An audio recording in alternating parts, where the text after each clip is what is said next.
Welcome back to the deep dive. We're continuing our journey through the Manual of Patent Examining Procedure, the MPP. Yep, breaking it down. This series is all about giving you these focused looks, these deep dives into specific MPE sections. The idea is to help you quickly get a handle on the key procedural stuff, the legal concepts in the U.S. patent system. Exactly. It's dense material, so we're trying to make it more digestible section by section, give you the core information. Today, we are jumping into Chapter 1800. Now, this chapter covers the Patent Cooperation Treaty, or PCT. That's the big international framework for patent filing. It really is. It's designed to sort of streamline things when you want protection in multiple countries at once. The initial steps, anyway. And our specific target, our mission for this particular dive is MPP Section 1806. Section 1806, okay. And it deals with something that sounds simple, but as we'll see, it's packed with really critical details, applicants and inventors in these international applications. Yes, a foundational topic. We're going to look at, who is actually allowed to file a PCT application. What's the difference, the really crucial difference between an applicant and an inventor? And maybe most importantly, how these rules get, well, quite specific, maybe even a bit tricky when the U.S. is involved. Right, either as the receiving office where you first file or as a country where you want that patent later on. Getting these roles, these requirements, sorted out right from the very start seems absolutely key. Oh, absolutely. It's non-negotiable, really. Mistakes here can just snowball into bigger problems down the line. You really don't want that. Okay, all right, let's get into it then. So starting at the basic PCT level, just the treaty framework itself, who can actually be an applicant? Well, PCT itself is pretty broad here, quite welcoming, actually. The main rule, the core principle, is that any resident or national of a PCT contracting state, one of the member countries, is eligible to file an international application. And applicant doesn't just mean the inventor, the person who had the idea, right? No, exactly. And that's a key distinction Section 1806 really emphasizes. Under the PCT, the term applicant is defined very broadly. It can be individuals, sure, Okay. but it also includes corporations, universities, even government bodies, basically any legal person or organization recognized by law. So what if you have, say, a company and maybe one of the inventors applying together? That's fine, too. The rule is if you've got multiple applicants listed on that form, only one of them actually needs to meet that requirement. Just one. Just one needs to be a resident or national of a PCT contracting state. As long as you've got one party that qualifies, the application is considered eligible under the treaty rules. How do they define residence then? Is it just like where your house is? Well, for an individual, it could be where they habitually reside, Yeah. but it's broader, especially for businesses or even individuals with, say, significant business ties. Residence can also be established if you have a real and effective industrial or commercial presence in a contracting state. Okay, so a company based somewhere else could still qualify as a resident if they have, I don't know, a major factory or office in a PCT country. Precisely. If they have that real effective presence there, they can establish residence for PCT filing purposes. Interesting detail. And nationality. That's usually more straightforward, determined by national law. Yeah, that's usually simpler. For people, it's citizenship. For companies, it's typically where they're incorporated or legally established. Pretty standard. And who actually checks this? Who makes the call on whether the applicant meets these residence or nationality requirements? That job falls to the receiving office, the RO. The RO. Yeah, that's usually the National Patent Office where you first file the application, like the USPTO or the European Patent Office or maybe the Japanese Patent Office. Sometimes the International Bureau itself can act as an RO. They're the first gatekeepers, making sure that basic PCT eligibility requirement is met. Okay, so that covers the general PCT rule for who can be an applicant. But you mentioned, and MPP 1806 stresses this, the distinction between the applicant and the inventor. Why is that so important? It's fundamental, really, because inventorship is all about who actually conceived the invention. That's, the bedrock of patent law everywhere. The applicant, on the other hand, is the person or entity who owns the right to pursue the patent, who holds the potential patent rights, and who's responsible for managing the application process. Ah, so they can be different people or entities. Exactly. They often overlap, especially with individual inventors, but they absolutely don't have to. An inventor might assign their rights to their employer, for example. Right. In that case, the company becomes the applicant, even though they didn't invent it. And this distinction really matters when you start thinking about getting protection in specific countries, right? Section 1806 points out that if a country you designate requires you to identify the inventor, you have to do that in the international application itself. Yes. And the U.S. is the prime example here. It's a country that absolutely demands inventor identification, and it wants it early in the process. So you can't just wait until later. Not really, not for the U.S. designation. Unlike some other formalities you might be able to fix later, for countries like the U.S., if you intend to eventually enter the U.S. national phase, you must identify the actual inventor right there in the international application when you file it. How do you practically do that on the PCT request form? Is there a special box or something, especially if the inventor isn't also the applicant for the U.S.? There is, and it's one of those procedural details that's frankly easy to mess up if you're not careful. On the request form, there's a section specifically for identifying inventors for designated states that require it, like the U.S. Okay. You need to check the specific box there that indicates this person is being listed as inventor only. Meaning they aren't also listed as an applicant in that same capacity for the U.S. Correct. Then you provide the inventor's name and their address, standard stuff. Okay, name and address.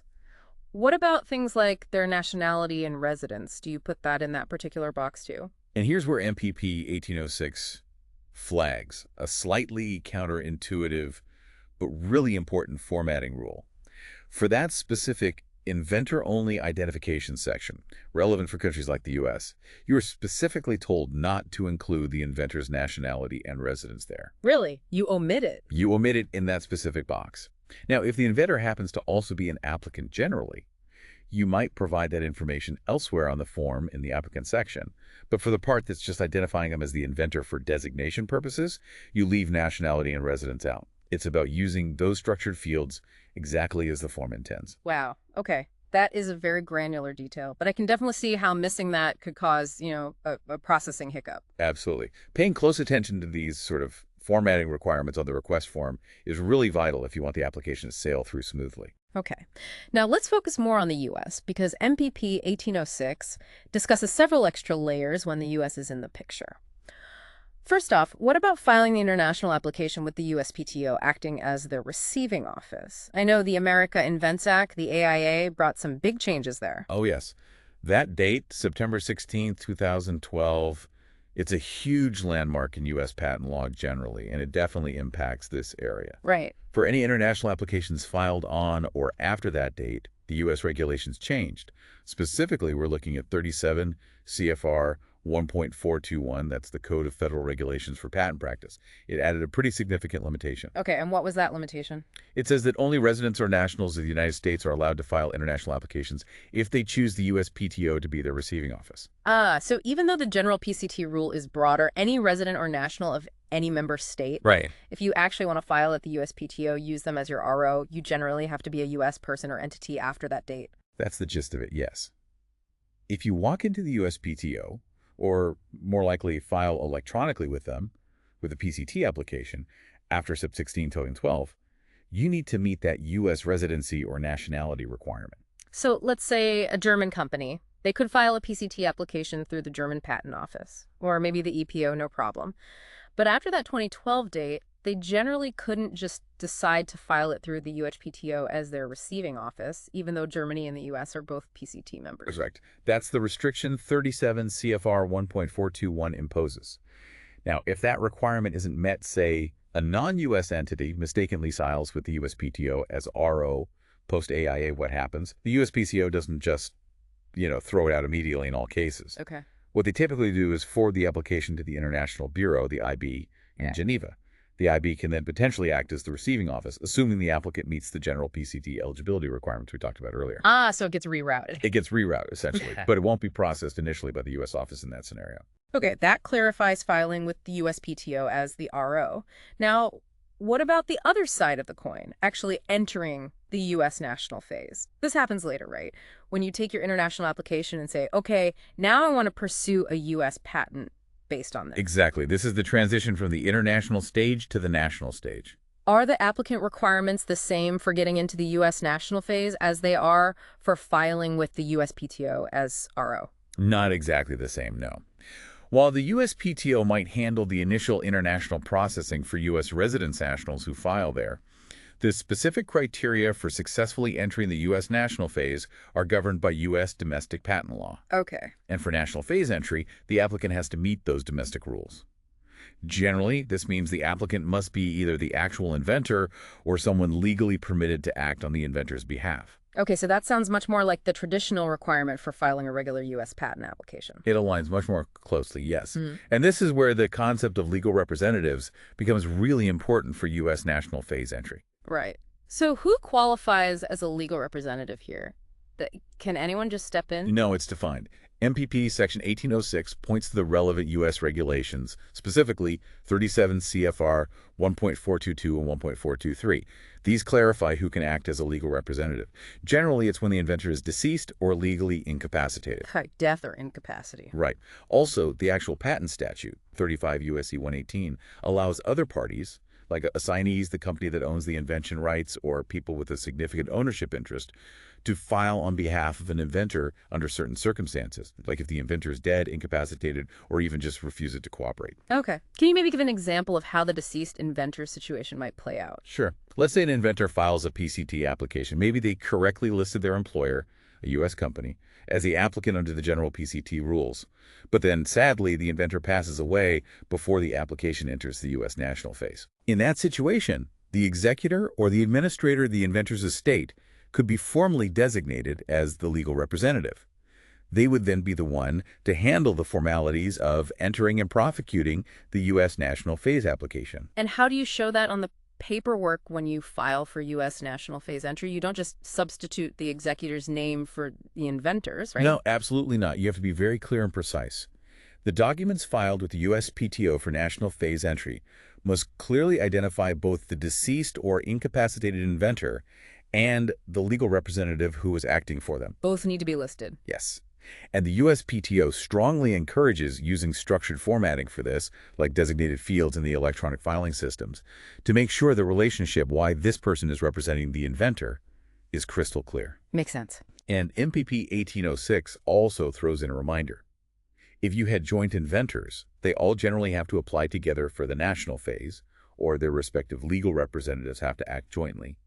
And all the formalities, getting signatures right, establishing power of attorney, become even more critical, especially if you're trying to do things like withdraw the application or make certain amendments under specific PCT rules like 90 buys or 92 buys, which govern changes in representation. Right. So it's not just about naming the right person, but also proving they have the legal standing to act for the inventor. You need the paper trail. Exactly. You're documenting the legal authority. Oh. That's crucial for the USPTO.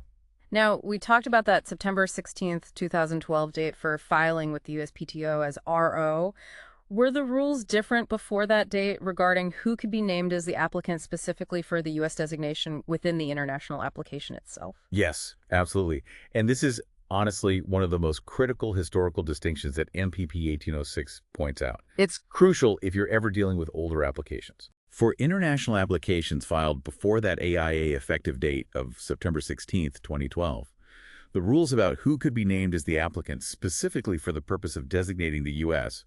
were much, much stricter. Stricter how? What was the rule then? Back in the pre-AIA days, for your U.S. designation within the PCT application to be considered valid at the time of international filing, the applicant name for the U.S. had to be either the actual inventor themselves or a very specifically defined legal representative of an inventor who is deceased or legally incapacitated. That was basically it. Wow. So let me get this straight. Before 2012, if a company, say, had a valid assignment from the inventor, they own the rights, but they couldn't just list themselves as the applicant for the U.S. designation in the PCT application. They had to list the inventor. That's exactly right. Simply being the assignee wasn't enough to be the applicant for the U.S. designation in the international phase back then. If someone other than the inventor or their proper legal representative for death incapacity was listed as the applicant for the U.S. designation in a pre-AIA application, and they didn't clearly establish that narrow legal representative status, the USPTO would simply not accept that application for entry into the U.S. national phase later on. Ouch.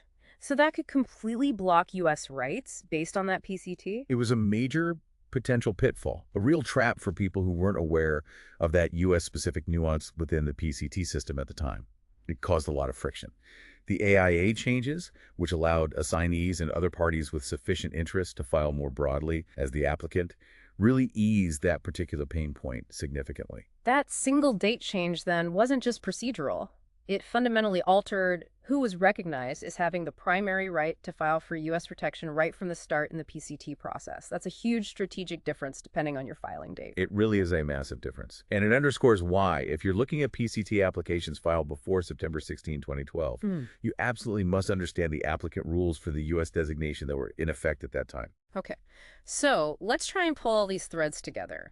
We've got the general PCT eligibility rules, the key applicant versus inventor distinction, the very specific U.S. requirements, both for filing with the U.S. PTO as RO and for entering the U.S. national phase, and this major pre-AIA versus post-AIA shift. What are the big practical takeaways for someone trying to navigate this today? I think the main lesson, the overarching theme from MPP 1806, is that successfully using the PCT, especially if the U.S. is a target country, absolutely demands meticulous attention to detail. Detail regarding Who the applicant is, who the inventor is, and what their status is right from day one, right from filing the international application. You have to get the eligibility right under the general PCT rules. You have to properly identify the inventor when required, like for the U.S., and you have to make sure any formal representation, like a legal representative, is correctly established and documented. It sounds like even small mistakes, checking the wrong box, maybe getting an address slightly wrong in the wrong section, could really cascade. Oh, they absolutely can. Yeah. Getting these foundational details wrong isn't just a minor paperwork issue. It can lead to serious delays, objections from the patent offices during the international processing, or, in the worst case, it could actually prevent you from successfully entering the U.S. national phase at all. Which could mean losing your U.S. patent rights derived from that PCT application. Precisely. The stakes are high. And I imagine it gets even more complex if you have, say, multiple applicants involved. Maybe the inventors are applicants for some countries, but a company that owns the rights is the applicant for others. Exactly. That's a common scenario.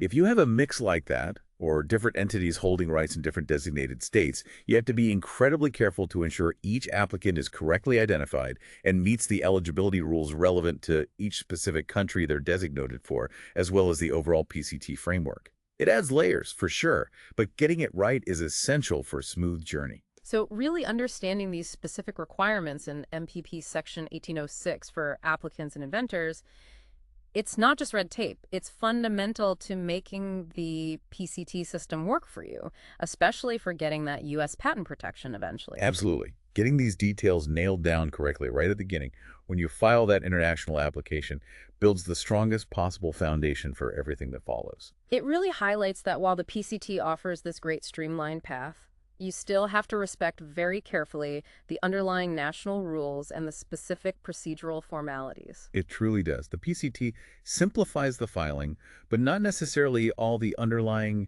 legal requirements of each member state. So thinking about this, what does it all really mean? It makes you consider, how this need for such precise adherence to formal rules that differ between international and national phases, and rules that change so dramatically in the U.S. based on one specific date. How does that impact things today? How accessible or how complex does it make securing global patent rights for inventors and businesses trying to use this system? That's a really interesting point to ponder. The tension between international harmonization and national specificities, and how that plays out in practice for the users of the system. Definitely something to think about. Before we wrap up, a very special thank you to Mike Shepard. He's the creative director who organized this entire MPP audio series. Yes, thank you, Mike. And just our standard disclaimer. This summary of the MPEP was put together using AI tools, including ChatGPT and NotebookLM. It might contain errors or omissions. Right. It's for general educational and informational purposes only. It's definitely not legal advice, and it's no substitute for proper formal instruction.